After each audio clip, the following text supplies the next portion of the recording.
خدا باپ کے زندہ و جلال کلام میں سے زندگی برا کلام مکاشفہ کی کتاب اس کا 9 باب 1 سے 10ویں آیت مبارکہ تک۔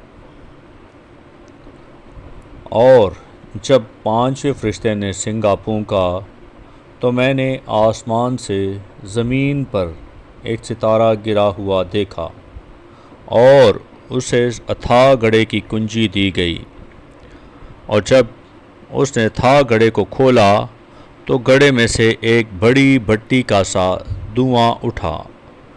اور گڑھے کے دھوئیں کے باعث سے سورج اور ہوا تاریک ہو گئی، اور اس دھوئیں میں سے زمین پر ٹڈیاں نکل پڑیں،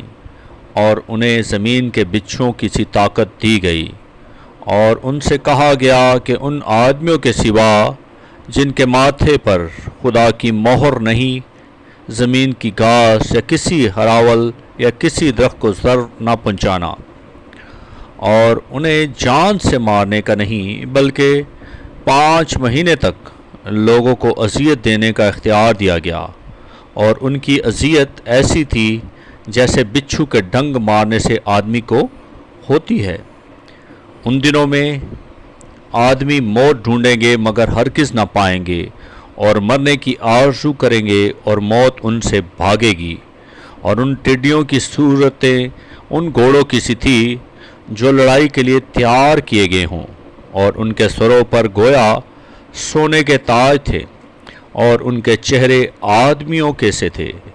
اور بال عورتوں کے سے تھے، اور دانت ببر کے سے، اور ان کے پاس لوہے کے سے بختر تھے، اور ان کے پروں کی آواز ایسی تھی جیسے رتھوں اور بہت سے گھوڑوں کی جو لڑائی میں دوڑتے ہوں، اور ان کی دمیں بچھو کی سی تھی، اور ان میں ڈنگ بھی تھے، اور ان کی دموں میں 5 مہینے تک آدمیوں کو ضرر پہنچانے کی طاقت تھی۔ پاکلام کے پڑھے اور سننے جانے پر خداوند کی برکت ہو، خداوند کا شکر ہو، آمین۔